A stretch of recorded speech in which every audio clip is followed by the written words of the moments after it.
Holidays-nale, அது நம்ம GT Holidays தான்.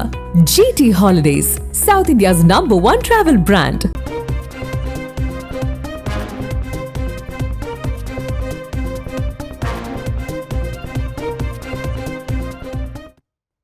மாநில நெடுஞ்சாலைகள் விரைவு சாலைகளுக்கு பாஸ் முறையை அறிமுகப்படுத்த விரும்பினால் முழு தொழில்நுட்ப ஆதரவு என மத்திய சாலை போக்குவரத்து துறை அமைச்சர் நிதின் கட்கரி மாநிலங்களவையில் எழுத்துப்பூர்வமாக பதிலளித்திருக்கிறார்.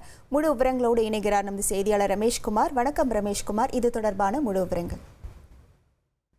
அதாவது தற்போது தேசிய நெடுஞ்சாலை மற்றும் தேசிய விரைவு சாலைகளில் கமர்ஷியல் அல்லாத வாகனங்களுக்கு ஆண்டுக்கு 3000 ரூபாய் கட்டணத்தில் சுங்கச்சாவடியில் பயணிக்கக்கூடிய வருடாந்திர பாஸ் நடைமுறையை மத்திய அரசு நடைமுறைப்படுத்தி இருக்கின்றது.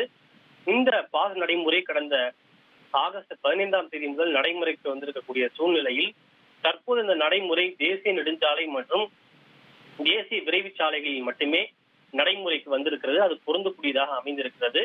இந்த நடைமுறை மாநில நெடுஞ்சாலைகளிலோ அல்லது மாநில விரைவு சாலைகளிலோ இன்னும் நடைமுறைக்கு வரவில்லை. இந்த நிலையில் இந்த வருடாந்திர பாஸ் நடைமுறையை மாநில அரசு மாநில நெடுஞ்சாலைகள் மற்றும் விரைவு சாலைகளுக்கு நடைமுறைப்படுத்த விரும்பினால் அதற்கான முழு தொழில்நுட்ப ஆதரவையும் வழங்கப்படும் என்று மத்திய சாலை போக்குவரத்து துறை அமைச்சர் நிதின் கட்கரி தெரிவித்திருக்கிறார். எனவே இது பொதுமக்களுக்கு பயனுள்ளதாக இருக்கக்கூடிய இந்த ஒரு விஷயத்தை மாநில அரசுகள் மாநில நெடுஞ்சாலைகள் நடைமுறைப்படுத்த விரும்பினால் அது வாகன ஓட்டிகளுக்கும் பொதுமக்களுக்கும் பயனுள்ளதாக இருக்கும்.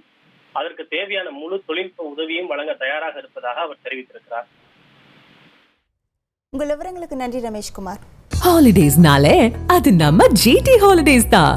GT Holidays, South India's #1 travel brand.